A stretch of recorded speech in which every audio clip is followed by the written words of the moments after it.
Bismillahirrahmanirrahim. Assalamualaikum warahmatullahi wabarakatuh. Alhamdulillah, nahmaduhu wa nasta'inuhu wa nastaghfiruh. Wa na'udzu billahi min shururi anfusina wa min sayyiati a'malina. May yahdihillahu fala mudilla lahu wa may yudlil fala hadiya lahu.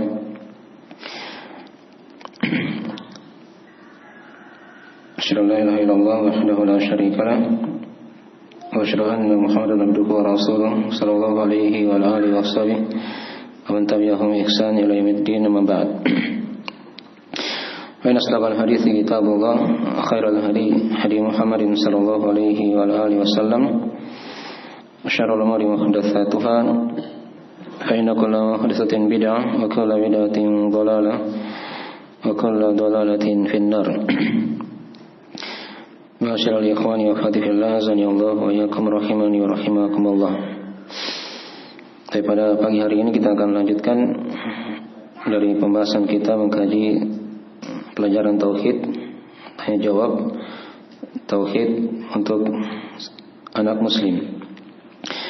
Dan yang kita uraikan masih dari ringkasan dari faedah-faedah yang kita ambil dari buku-buku Syekh Muhammad bin Abdul Wahhab An-Najari rahimahullah ta'ala dan selainnya.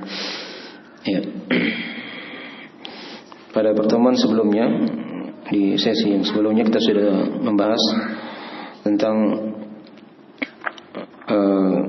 rukun Islam yang pertama, yaitu syahadat la ilaha illallah. Bagi yang terlambat nanti dilihat rekamannya ya, di link sudah kita berikan, nanti tinggal dibuka di situ ya, didengarkan dari pembahasannya. Baik. Dan kita masih di pembahasan rukun Islam ya, dari penjelasan rukun-rukun Islam. Ini pondasi yang kedua dari pembahasan buku ini. Ya.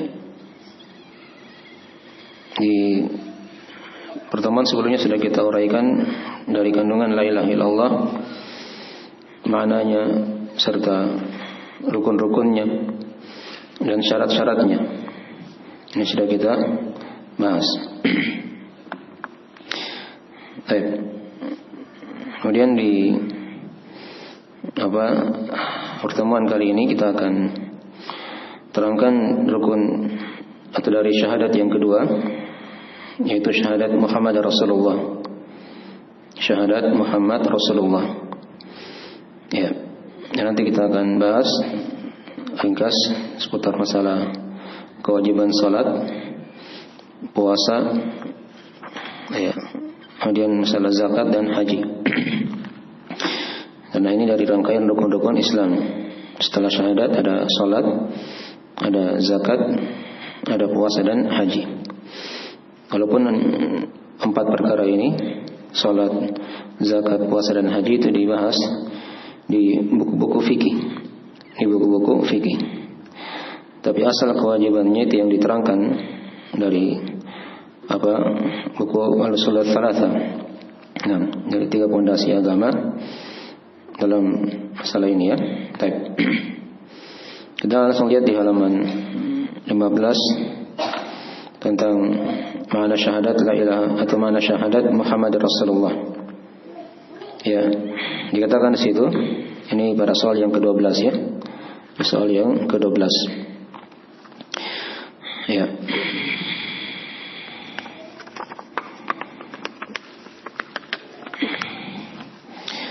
Dikatakan di sini yang ke-12 dari pelajaran untuk anak-anak seputar syahadat Muhammad Rasulullah. Ya. Dikatakan ma ma'na syahadati anna Muhammad Rasulullah. Ma ma'na syahadati anna Muhammad Rasulullah. Maka dijawab ta'atuhu fima amar wa tasdiquhu fima akhbar wa jitinabu ma naha anhu wa zajara wa alla yu'badallahu illa bima syara'a. Ya. Di bawah ada terjemahan maknanya. Dikatakan ma makna syahadati anna Muhammad Rasulullah. apa makna syahadat Muhammad Rasulullah. Ya, ini dari uraian juga diterangkannya di Al-Usul Ats-Tsalatsah, dan juga diterangkan di Talqin Usul Al-Aqidah dan buku-buku beliau yang lainnya dari penulis rahimahullah taala. Ini kita uraikan di sini dalam bentuk tanya jawab. Kita bawakan dalam bentuk soal dan ada jawabannya. Baik.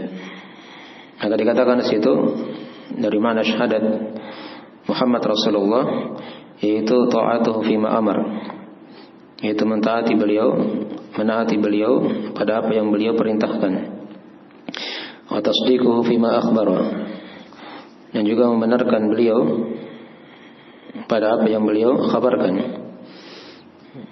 Sudah dua ya. Wajitinabu ma nahaa anhu wa zajar. Yang ketiga adalah menjauhi apa yang beliau larang darinya dan beliau peringatkan.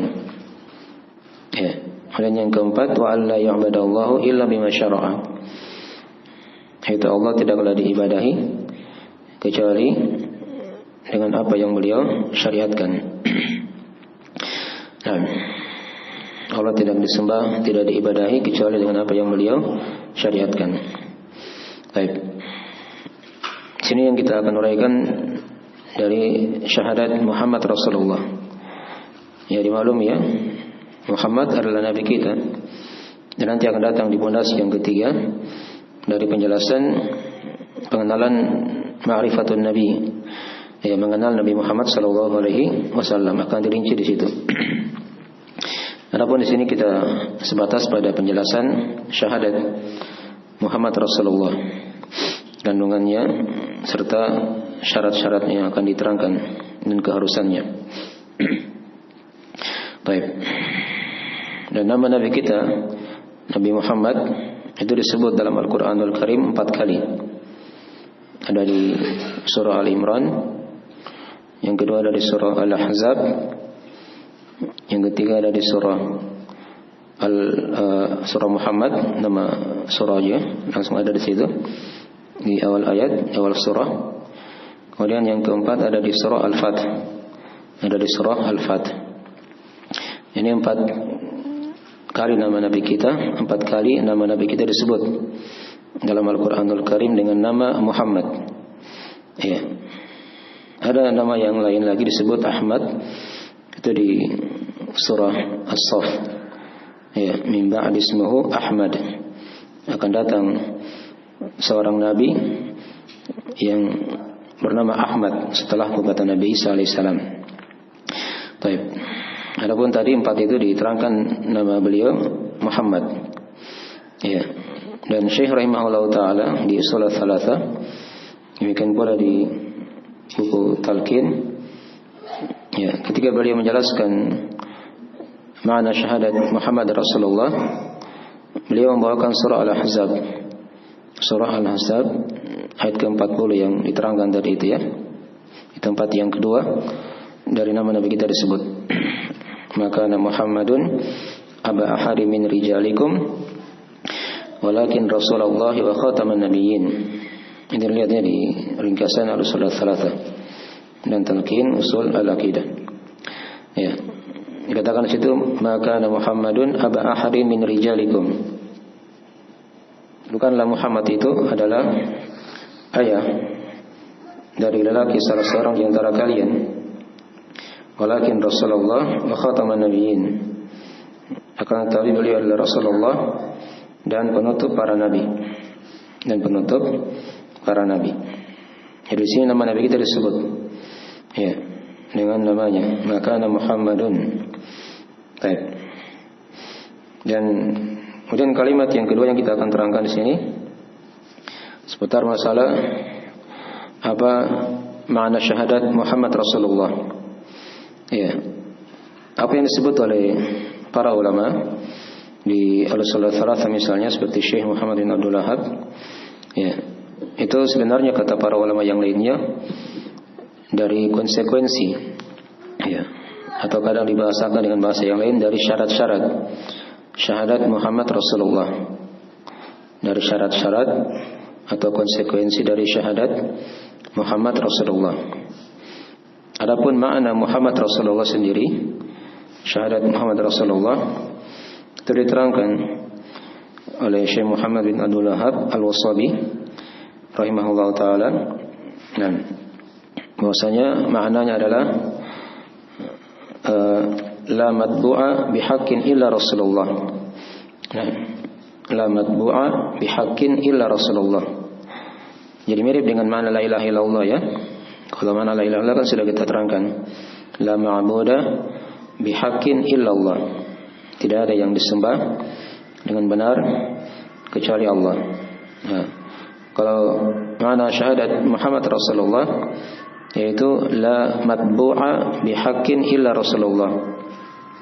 Tidak ada yang diikuti dengan benar kecuali adalah Rasulullah sallallahu alaihi wasallam. Ya. Karena selain Rasulullah, jika dia diikuti, nah, maka itu bukan pengikutan yang benar. Bukan pengikutan yang benar.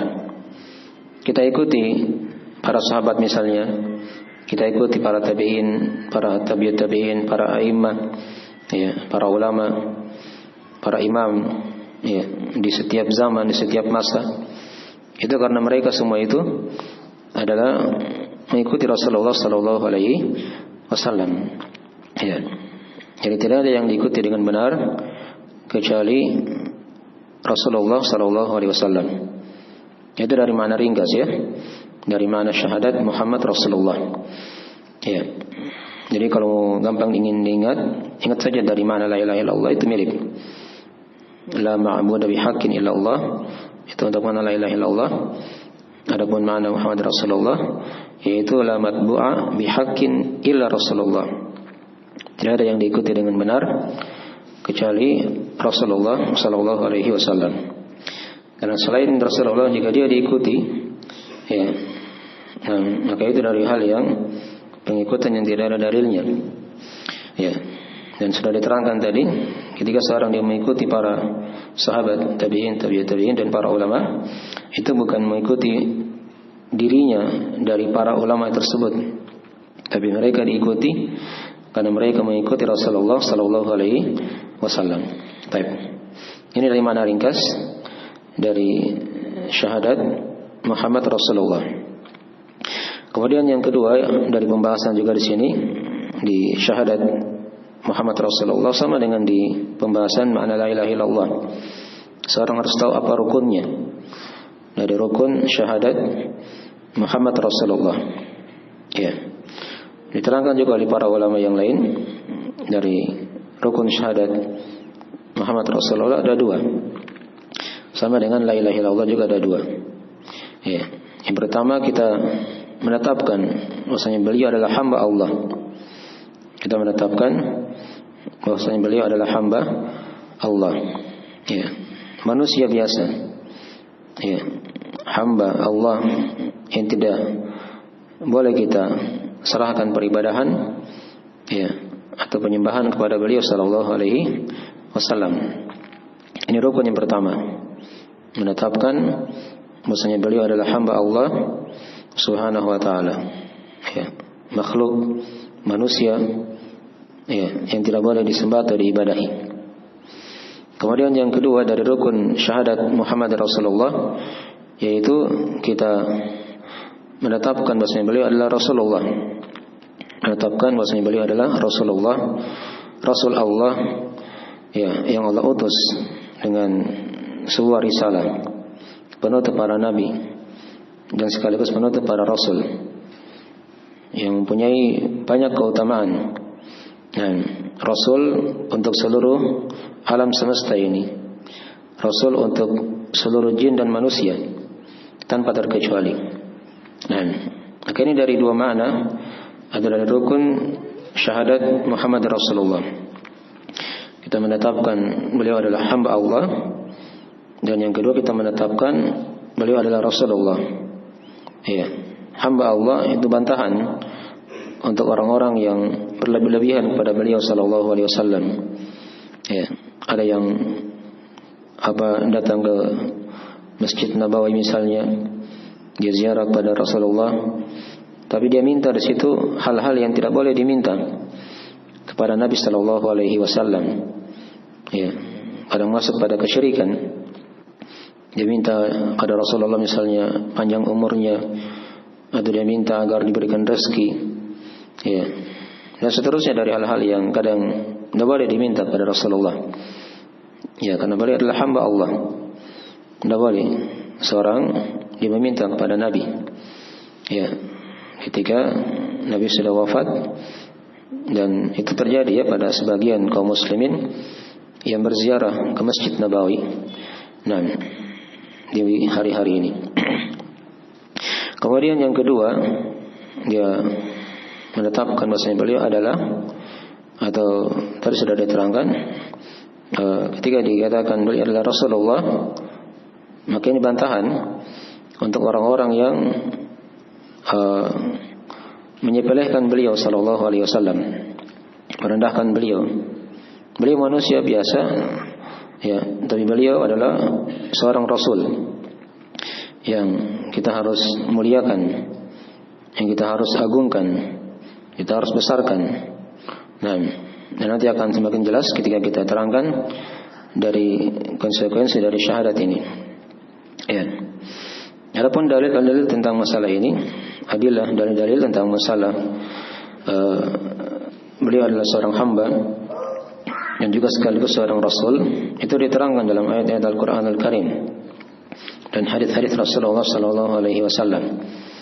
Ya. Di antaranya ayat yang masyhur, misalnya ada ayat ya di surah Al-Isra, atau yang sering kita baca juga misalnya di hari Jumat di awal surah Al-Kahfi misalnya, kan dikatakan di situ alhamdulillahilladzi anzala ala abdihi alkitaba wa lam yaj'al lahu iwaja. Segala puji hanya bagi Allah yang telah menurunkan pada hambanya Alkitab. Ya, dikatakan situ kepada hambanya, ala abdihi. Itulah Rasulullah sallallahu alaihi wasallam.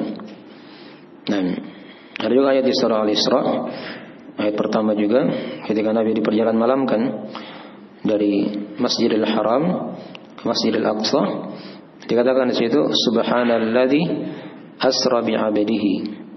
Maha suci Allah yang telah memperjalan malamkan hambanya.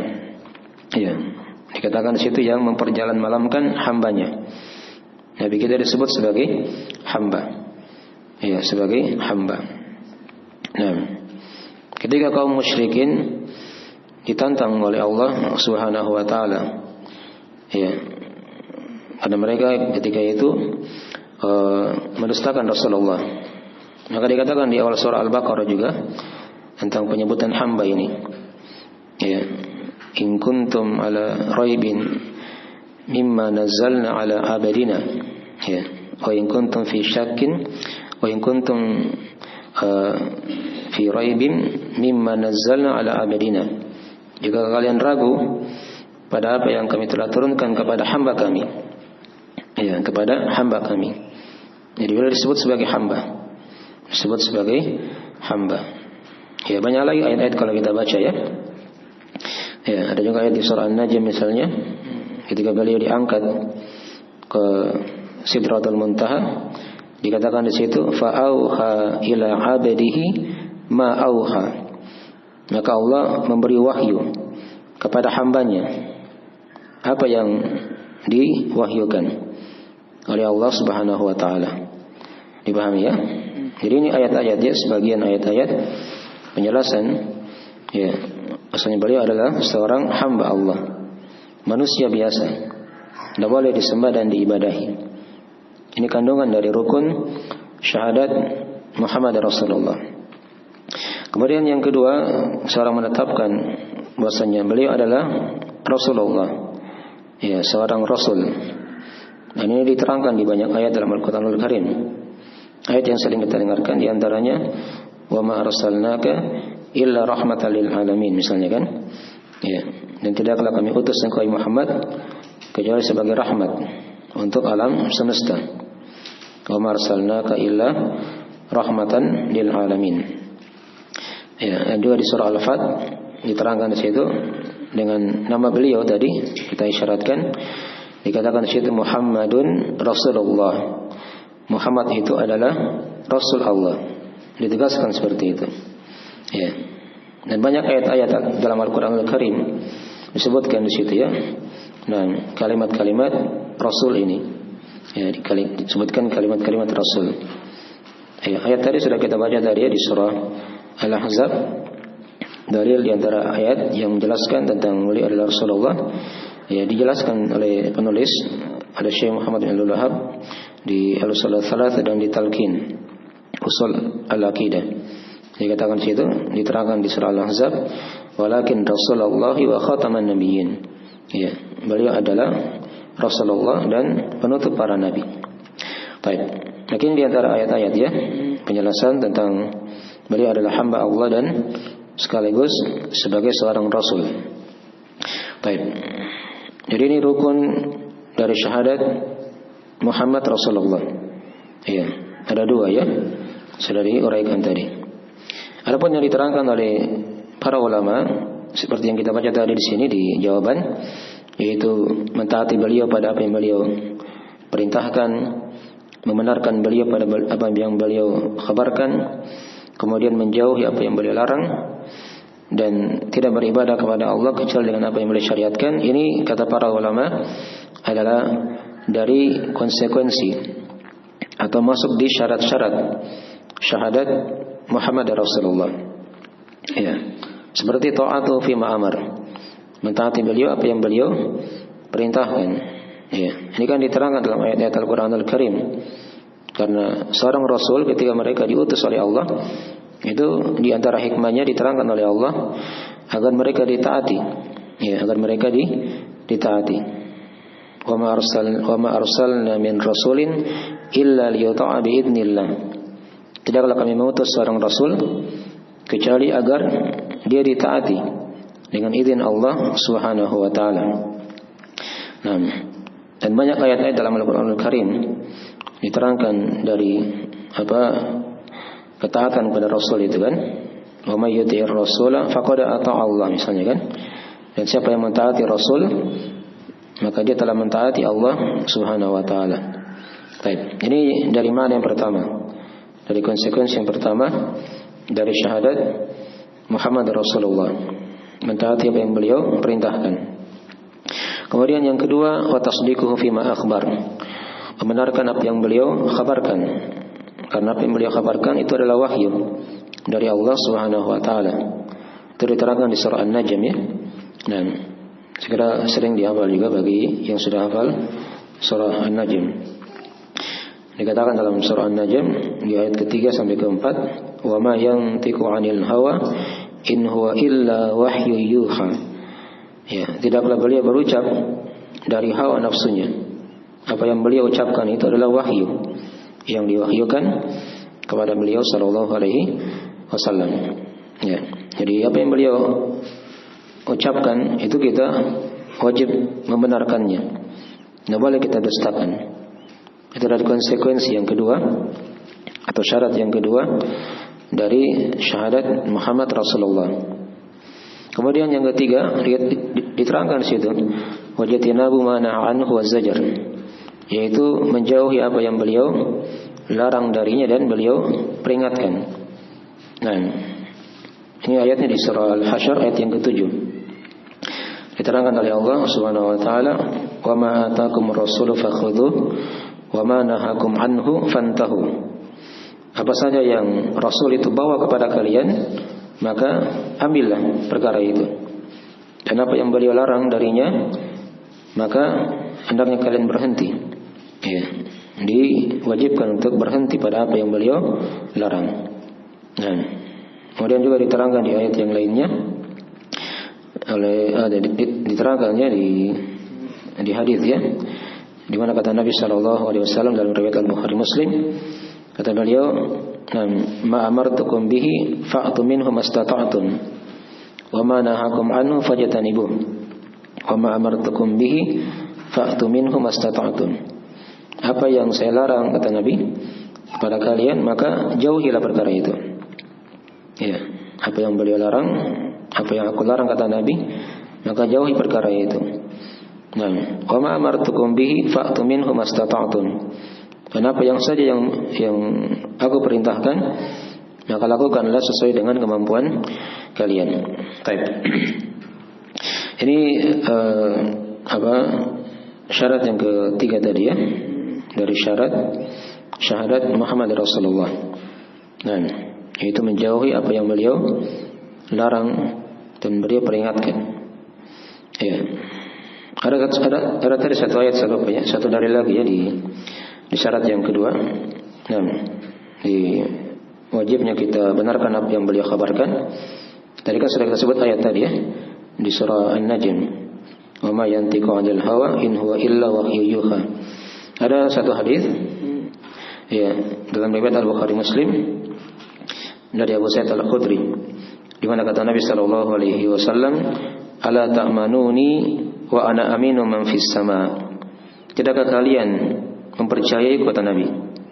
Karena aku ini adalah yang dipercayai oleh zat yang ada di atas langit. Itulah Allah Subhanahu wa taala. Ya. Jadi ini dari hadis juga yang perjelas tadi ya. Wajibnya kita membenarkan apa yang beliau kabarkan. Baik, sudah 3 ya. Kemudian yang keempat dari konsekuensi atau syarat syahadat Muhammad Rasulullah, dan yaitu Allah tidak diibadahi kecuali dengan apa yang beliau syariatkan. Ya, ini diterangkan juga dalam hadis ya. Di antaranya diterangkan di hadis yang sering kita dengarkan juga dari riwayat Al-Bukhari Muslim. Ya, karena seorang ketika dia beribadah dan tidak dibangun di atas tuntunan Rasulullah, maka tidak akan diterima ibadahnya oleh Allah Subhanahu wa taala. Man 'amila 'amalan laisa 'alaihi amruna fahuwa raddun, kata Nabi. Ya, siapa yang beramal suatu amalan yang tidak ada tuntunannya dari perkara kami, maka amalan tersebut ditolak oleh Allah Subhanahu wa taala. Ini dalam riwayat Muslim ya dari Aisyah. Adapun riwayat Al-Bukhari Muslimnya diterangkan yaitu dengan lafaz man ahdatsa fi amrina hadza ma laysa minhu fahuwa radd. Siapa yang mengada-adakan dalam perkara agama kami ini apa yang tidak ada darinya, maka dia tertolak. Ya, ini 4 konsekuensi ya dari syahadat Muhammad Rasulullah. Dari syahadat Muhammad Rasulullah. Ya, kadang dibahasakan juga dengan bahasa syarat. Ya. Bahasa konsekuensi itu dibahasakan oleh Syekh Ibnu Utsaimin rahimahullah taala ya di Al-Ushul Ats-Tsalatsah, di Syarah Ushul Ats-Tsalatsah. Ketika beliau menjelaskan dari konsekuensi ini, beliau bahasakan dengan bahasa konsekuensi ya atau muqtada dari syahadat Muhammad Rasulullah. Dan sebagian ulama ada yang menambah syarat yang kelima ya dari syarat syahadat ini atau konsekuensi dari syahadat Muhammad Rasulullah. Jadi ketika seorang sudah bersaksi akan syahadat Muhammad Rasulullah, itu ada konsekuensinya ya, ada kewajiban-kewajiban yang dia harus amalkan seperti yang sudah diterangkan tadi ya, ada 4. Yang kelima dari konsekuensi juga yaitu mencintai beliau dengan kecintaan yang sangat besar. Ya, yang melebihi kecintaan seorang hamba kepada dirinya sendiri, keluarganya dan manusia seluruhnya. Ya, karena kapan tidak seperti itu, maka dia belum dianggap telah bersaksi akan syahadat Muhammad Rasulullah. Itu diterangkan dalam riwayat Al-Bukhari Muslim dari Anas bin Malik radhiyallahu taala anhu, di mana kata Nabi sallallahu alaihi wasallam, la yu'minu ahadukum hatta akuna ahabba ilaihi min walidihi wa waladihi wan nasi ajma'in. Tidaklah beriman salah seorang di antara kalian, kata Nabi, maksudnya tidak sempurna imannya ya, sampai aku itu lebih dia cintai dari orang tuanya, dari anak-anaknya dan dari manusia semuanya. Ini diperhatikan ya, dari prinsip dalam kehidupan terhadap persaksian syahadat Muhammad Rasulullah. Nabi itu lebih kita cintai daripada orang tua kita ya, daripada anak-anak kita dan daripada manusia seluruhnya ya, daripada manusia seluruhnya. Bahkan di hadis yang lain, di hadis yang lain ya, ketika Umar, ini dalam riwayat Al-Bukhari ya, berkata ketika itu di depan Nabi sallallahu alaihi wasallam ya, Kata Umar ketika itu, ya Rasulullah, la anta habbu ilayya min kulli syai' illa min nafsi. Kata Umar al-Khattab, ya Rasulullah, sungguh engkau itu lebih aku cintai dari segala sesuatu, ya, kecuali diriku sendiri. Jadi di sini Umar memperkecualikan dirinya. Artinya Umar masih lebih mencintai dirinya sendiri daripada Nabi sallallahu alaihi wasallam. Ya, maka kata Nabi sallallahu alaihi wasallam ketika itu, la walladzi nafsi biyadihi hatta akuna ahabba ilaika min nafsik. Kata Nabi, tidak seperti itu. Ya, demi jiwaku yang berada di tangannya, demi Allah maksudnya, ya, sampai aku lebih engkau cintai daripada dirimu sendiri. Daripada dirimu sendiri. Maka ketika itu Umar langsung berkata, "Nah, faqala lahu Umar, ya, fa innahu al-ana wallahi la anta ahabba ilayya min nafsi." Kata Umar ketika itu, demi Allah, sungguh engkau ya Rasulullah lebih aku cintai daripada diriku sendiri. Daripada diriku sendiri. Nah, ketika Nabi mendengarkan perkataan Umar seperti itu, kata beliau bersabda, "Al-an ya Umar." Sekarang betul, ya, wahai Umar. Maksudnya sudah seperti itu dari konsekuensinya, ya. Bahkan dirinya sendiri itu lebih dia dikalahkan, ya, ketika dia dikatakan lebih mencintai Rasulullah sallallahu alaihi wasallam. Ya, seperti itu, ya. Nah, dari konsekuensi ketika kita telah berucap syahadat Muhammad Rasulullah, Nabi itu lebih kita cintai, ya, di atas segalanya dari manusia ini, bahkan dari diri kita sendiri, Baik. Kemudian konsekuensi juga yang lain dari syahadat Muhammad Rasulullah yang ke-6, dari sudah 5, ya, sekarang yang ke-6 ditambah juga oleh sebagian ulama, yaitu dia mendahulukan perkataan beliau sallallahu alaihi wasallam, ya, di atas perkataan manusia seluruhnya.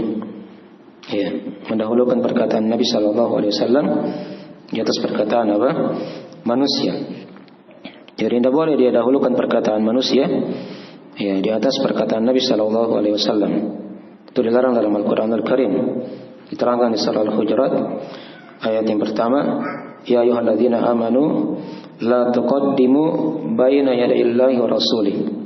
Wahai orang-orang yang beriman, janganlah kalian mendahului Allah dan Rasulnya. Jadi seperti itu, ya, dari adab. Ya, seorang jangan dia mendahului Allah dan jangan dia mendahului Rasulullah sallallahu alaihi wasallam. Baik. Kemudian syarat yang ketujuh yang ditambah juga diterangkan oleh para ulama, yaitu kita memuliakan beliau, menghormati beliau sallallahu alaihi wasallam. Ya. Ini juga diantara konsekuensi dari syahadat Muhammad Rasulullah. Ya, itu diterangkan dalilnya di surah Al-Fath. Ya, diterangkan di surah Al-Fath ayat ke-8 sampai ayat ke-9. Kata Allah Subhanahu wa taala, "Inna arsalnaka syahidan wa mubasysyiran wa nadhira litu'minu billahi." Ya. Litu'minu billahi wa rasulihi wa tu'azziruhu wa tuwaqqiruhu. Ya. Dan kata Allah Subhanahu wa taala, "Inna arsalnaka syahidan wa mubasysyiran wa nadhira." Dan sesungguhnya kami telah mengutus engkau ya Muhammad sebagai saksi, pemberi kabar gembira dan pemberi peringatan, agar mereka beriman kepada Allah, kepada Rasulnya, wa tu'azziruhu wa tuwaqqiruhu, dan agar mereka mengagungkannya dan memuliakannya. Ya. Makanya dari 7 syarat, ya, dari konsekuensi dari syahadat Muhammad Rasulullah. Apa yang disebutkan oleh para ulama di buku Al-Ushul Tsalatsa dan selainnya yang sudah diterangkan tadi ada 4, itu dari hal yang dipegang juga, ya. Dan tadi kita sudah tambahkan 3 perkara yang lain lagi, yaitu dia lebih mencintai Nabi SAW di atas yang lain dari manusia ini. Kemudian yang ke-7 tadi, yang ke-6, dia mendahulukan perkataan beliau di atas perkataan manusia yang lainnya. Dan tadi yang ketujuh yaitu dia memuliakan dan menghormati Nabi Sallallahu Alaihi Wasallam. Makin dari ringkasan makna syahadat Muhammad Rasulullah. Dari mana syahadat Muhammad Rasulullah Sallallahu Alaihi Wasallam.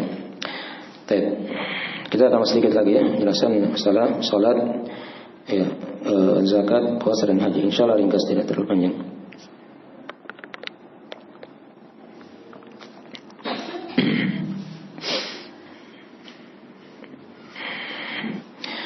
Adapun kalau untuk anak-anak,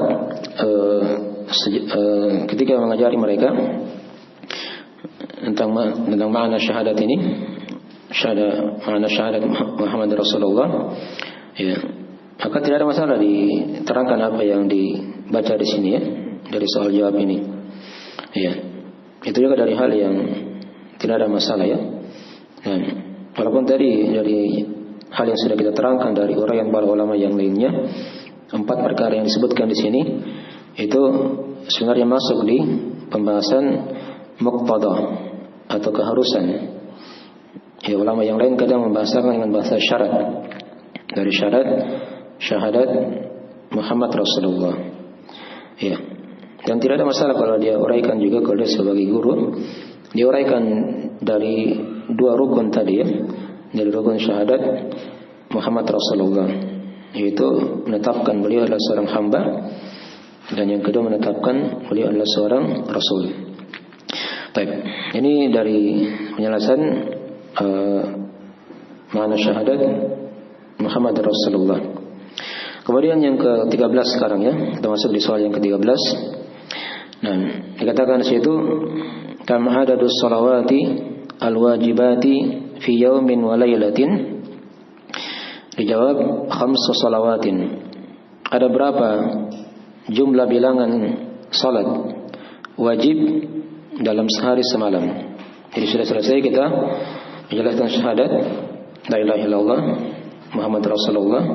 Nah, sekarang kita masuk ke rukun Islam yang kedua, yaitu salat.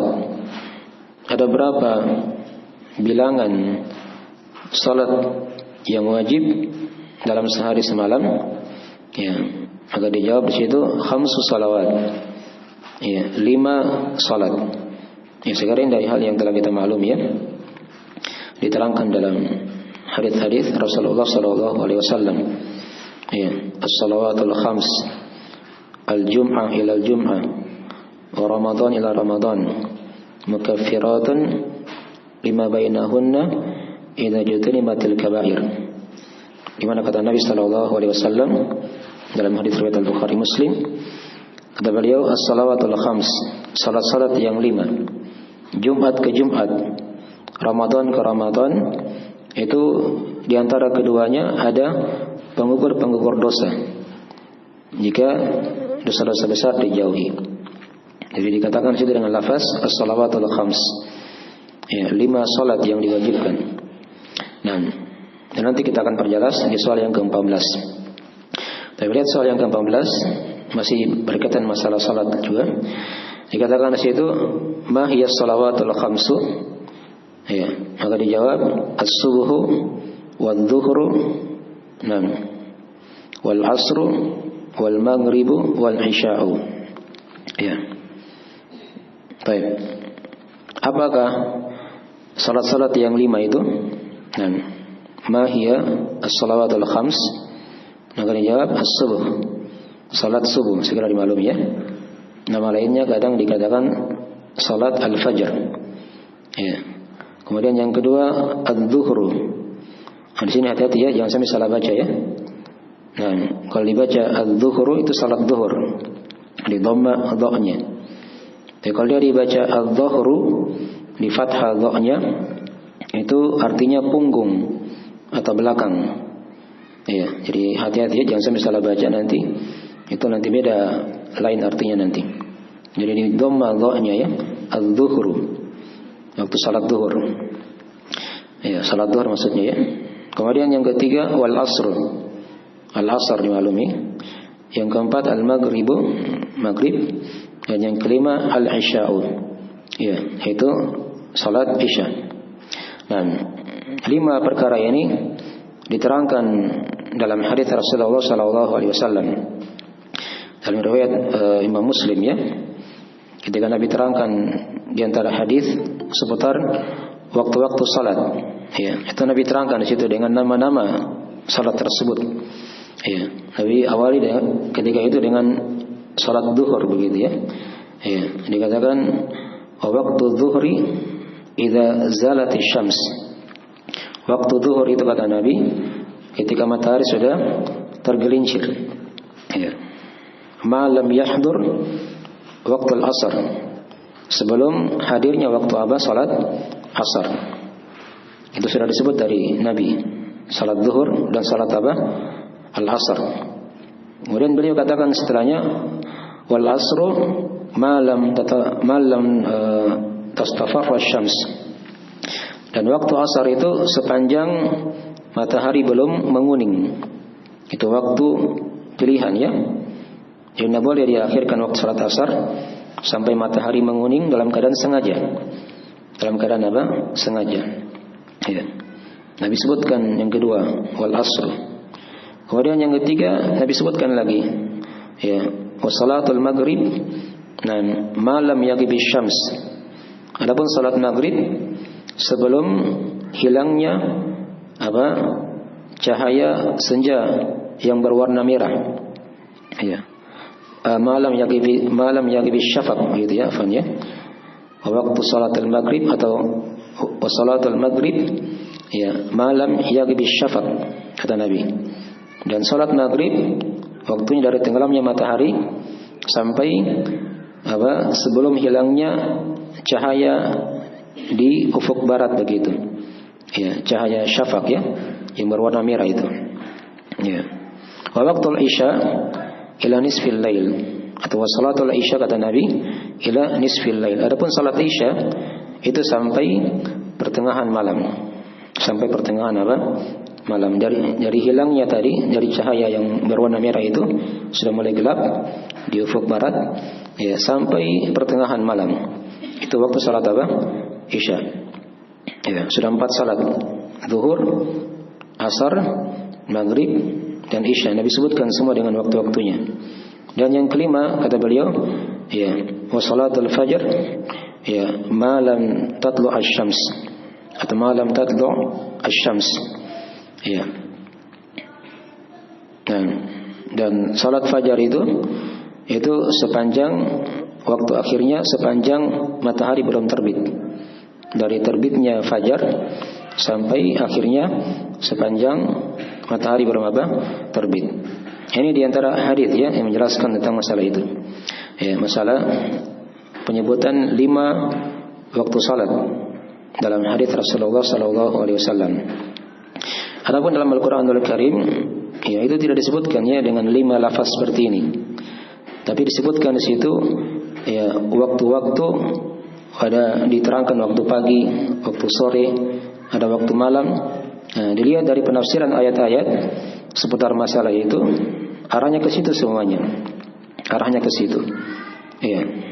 Saya bacakan beberapa ayat ya. Misalnya ayat di surah Qaf. Saya baca dari ayat di surah Qaf dulu ya, yang sering mungkin dihafal. Dikatakan oleh Allah Subhanahu wa taala, "Fasbir 'ala ma yaqulun." Ya. Fasbir 'ala ma yaqulun wasabbih bihamdi rabbika qabla tulu'i syamsi ya wa qabla al-ghurub. Nah, wa minal laili fasabbihu wa adbaras sujud. Kata Allah, bersabarlah engkau Muhammad pada apa yang mereka katakan. Ya. Wasabbih bihamdi rabbika, dan bertasbihlah memuji Rabbmu qabla tulu'i syams, sebelum terbitnya matahari. Ya, wa qabla al-ghurub, dan sebelum terbenamnya matahari. Wa minal laili, ya, dan di malam hari, wa adbaras sujud, dan di belakang sujud. Nah, di sini kata para ulama ada penyebutan 5 waktu salat. Ya. Penyebutan apa? 5 waktu salat. Dikatakan tadi di situ qabla tulu'i syams, sebelum terbitnya matahari. Ya, ini kata para ulama maksudnya salat subuh. Ya. Wa qabla al-ghurub, ya, sebelum terbenamnya matahari, itu masuk di situ 2 salat, yaitu zuhur dan asar. Wa minal lail, dan dari malam, itu masuk padanya 2 salat dari itu, yaitu salat maghrib dan salat apa? Isya. Ya, dipahami ya? Mungkin dari ayat-ayat ya, atau sebagian ayat, satu ayat. Ada juga ayat yang lainnya di surah Ar-Rum, di surah Al-Isra, di surah Hud, tapi kalau saya baca ini agak panjang penjelasannya ya. Saya tidak terangkan semuanya. Yang jelas ini dari penyebutan waktu-waktu salat dalam Al-Qur'anul Karim. Ya, bisa dilihat ya, saya bacakan saja nomor ayatnya, bisa dicek dalam Al-Quran dan lihat penafsiran dari masalah itu. Jadi tadi di surah Qaf ya, ayat ke-39 sampai 40.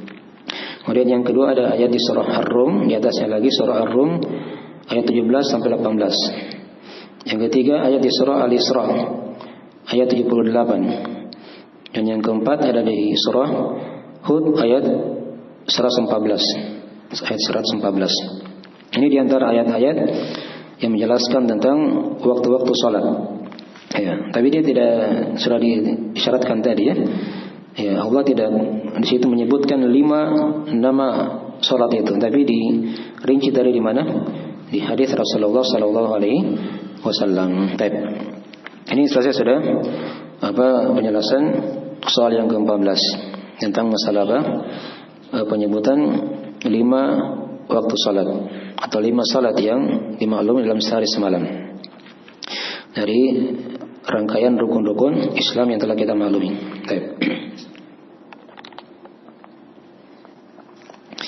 Kemudian yang berikutnya di soal yang ke-15, kita sambung sedikit lagi masalah salat ya, masih masalah salat.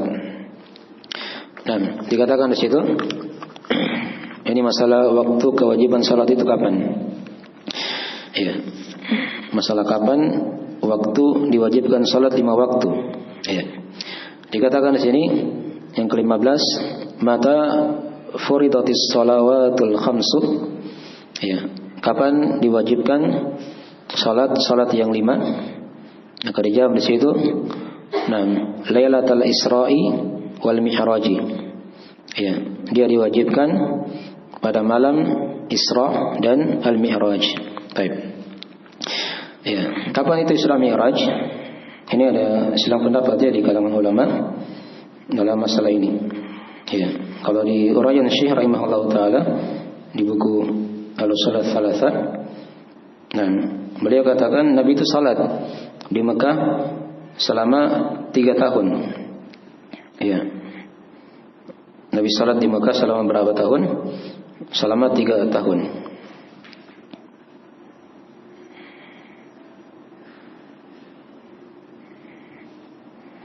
Ya, berarti di 10 tahun pertama beliau itu belum salat di Mekah ya.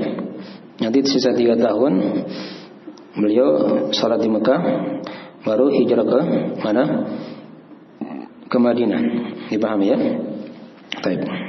Jadi kalau dibahasakan yang bahasa yang lainnya, salat ini diwajibkan oleh Allah Subhanahu wa taala ya di sekitaran tahun-tahun ke-11. Ya. Setelah Nabi itu diangkat menjadi Nabi dan Rasul. Ya. Jadi mungkin sekitaran itu umur beliau sekitaran 51 tahun. Begitu ya. Karena setelah Nabi diangkat jadi Nabi dan Rasul itu belum ada perintah salat 5 waktu. Nanti di tahun ke-11 baru ada perintah salat 5 waktu di malam Isra dan Mi'raj. Ya. Itu satu pendapat ya di kalangan ulama. Ulama yang lain ada yang berpendapat di situ kejadian Isra Mi'raj itu dia terjadi sekitaran 1,5 tahun. Ya, 1 tahun 6 bulan sebelum hijrah Nabi ke Madinah. 1 tahun 6 bulan sebelum Nabi hijrah ke Madinah. Itu pendapat yang lain ya. Berarti kalau pendapat yang kedua ini Nabi salat di Mekah ya sekitaran 1,5 tahun begitu ya. 1,5 tahun. Ya, jelas itu dari 2 pendapat ya tentang kejadian ini. Kapan waktu Isra Mi'raj itu terjadi? Jelas dia kejadiannya di Mekah. Di akhir dari fase Mekah ketika itu. Ada yang mengatakan di tahun ke-11 dan ada yang mengatakan di tahun yang ke-12. Ya, atau yang lebih dekat daripada itu. Baik. Saya bacakan di antara hadisnya tentang masalah ini, tentang kewajiban salat 5 waktu. Itu diwajibkan di malam Isra Mi'raj. Itu diterangkan ya dalam hadis riwayat Al-Bukhari Muslim dari Anas bin Malik radhiyallahu taala anhu, di mana ada, ini kisahnya panjang ya, di kisah Nabi itu Mi'raj ke langit. Ya, saya bacakan sedikit saja dari kisah itu. Ya, Nabi kan melewati langit-langit itu ya. Pertama berjumpai para nabi, kedua begitu ada nabi lagi, sampai ke langit yang ke-7. Ya. Setelah langit ke-7 beliau diangkat ke Sidratul Muntaha, berjumpa dengan Allah Subhanahu wa taala. Ketika beliau pulang, ingin pulang ke bumi, ya di langit yang ke-6 beliau berjumpa dengan Nabi Musa alaihissalam. Beliau berjumpa dengan Nabi Musa alaihissalam. Ya, Musa tanya ketika itu, Ma farada rabbuka ya ala ummatik. Kata Musa alaihissalam, apa yang diwajibkan atas Rabbmu, atau apa yang diwajibkan Rabbmu atas umatmu, kata Musa alaihissalam. Ya, kata Nabi sallallahu alaihi wasallam, qultu 50 salatan. Kata beliau 50 salat. Itu awalnya seperti itu ya. Kata Musa alaihissalam, irji ila rabbik ya fas'alhu at-takhfif. Kembali kamu kepada Rabbmu, mintalah takhfif, keringanan. Ya. Karena Musa alaihissalam ketika telah menguji Bani Israel dan mereka tidak mampu. Ya. Maka Nabi kembali kepada Allah Subhanahu wa taala, minta keringanan. Terus pulang lagi, mau pulang ditanya lagi berapa, tinggal berapa yang diwajibkan. Nabi sebut lagi bilangan-bilangan ketika itu. Ya, Musa alaihissalam kembali berkata, kembali kepada Rabbmu, minta keringanan. Ya, sampai berapa kali pulang balik, begitu ya, bolak-balik Nabi SAW dari langit. Ya, dan terakhirnya di situ ketika beliau ingin pulang lagi, yang terakhir kalinya di sini, Nabi Musa alaihissalam berkata lagi kepada Nabi SAW, ya, sisa berapa yang diwajibkan? Nah, kata Nabi SAW, 5 waktu. Ya, 5 waktu. Nah, Musa alaihissalam masih juga menyuruh Nabi untuk kembali kepada Allah Subhanahu wa taala. Ya, ini sudah 5 waktu ya, sudah ringan. Tapi masih juga diperintah untuk kembali. Ya. Maka ketika itu Musa alaihissalam, ya, ketika kembali, nah, maka ketika Nabi SAW kembali kepada Allah Subhanahu wa taala, maka dikatakan ketika itu, ya Muhammad, innahunna 5 salawat kulla yaumin wa laylah. Ya. Likulli salatin 10 fadzalika 50 salat. Kata Allah Subhanahu wa taala, wahai Muhammad, ya, ini 5 salat. Ya. 5 salat ya. Setiap malam dan siang. Setiap malam dan siang. Tapi 5 salat ini kata Allah itu nilainya 10. Nilainya berapa? 10. Itulah 50 salat namanya. Jadi ini diperhatikan ya. Jadi 5 salat yang kita lakukan itu 5 waktu ini, Zuhur, Asar, Maghrib, Isya dan Subuh tadi. Ya. Ini jumlahnya memang 5, tapi satu salat itu pahalanya minimal 10 kali lipat. Ya, jadi kalau 5 kali berarti dia berapa? 50 kali lipat. Ya, sama dengan berapa? 50 kali salat sehari semalam. Dipahami ini ya? Baik. Oke, dari penjelasan ringkas ya seputar masalah hadis kapan diwajibkan apa ini? Salat 5 waktu oleh Allah Subhanahu wa taala. Baik. Mungkin segera itu dulu ya. Ini sampai dulu soal yang ke-15 ya, insyaallah taala cukup. Ya, nanti masalah zakat, puasa dan haji kita akan akhirkan insyaallah taala, kita akan bahas di pekan yang berikutnya. Baik. Ya, segera itu dulu ya. Ada yang ditanyakan dari pelajaran, silakan.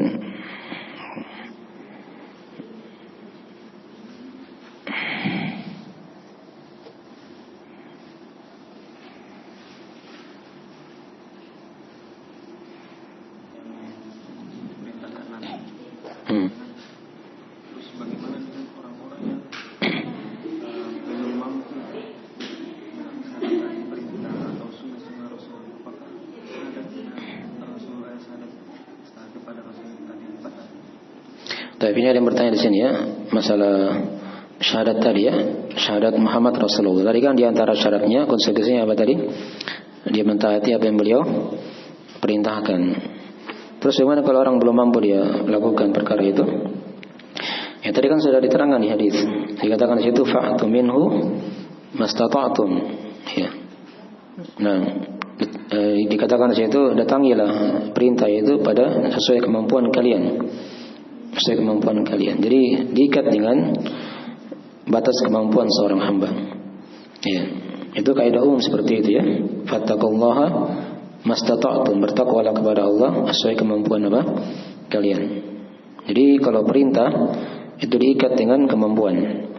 Tapi kalau larangan-larangan itu tidak diikat dengan kemampuan. Pasti dia bisa jauhi. Pasti dia bisa apa? Jauhi. Itu dibedakan dalam masalah ini ya. Dalam hadis yang sudah kita bacakan tadi itu. Baik. Jadi kalau dia tidak tahu, mungkin dia belum bisa mampu. Ya, itu kan banyak cara. Kalau dia tidak mampu, dia biasakan dirinya dulu awal-awalnya, sedikit-sedikit. Atau dia pelajari agama dengan bagus misalnya, agar dia bisa mampu untuk melakukan dari sebagian perintah-perintah dari Rasulullah Sallallahu Alaihi Wasallam itu. Dipahami ya, seperti itu. Tapi segera itu dulu mungkin ya, kalau ada lagi yang ditanyakan. Kita akhiri majelisnya, semoga ada manfaatnya. Jika ada kekurangan mohon dimaafkan. Subhanakallahumma wa bihamdik, asyhadu an la ilaha illa anta, astaghfiruka wa atubu ilaik. Wassalamualaikum warahmatullahi wabarakatuh.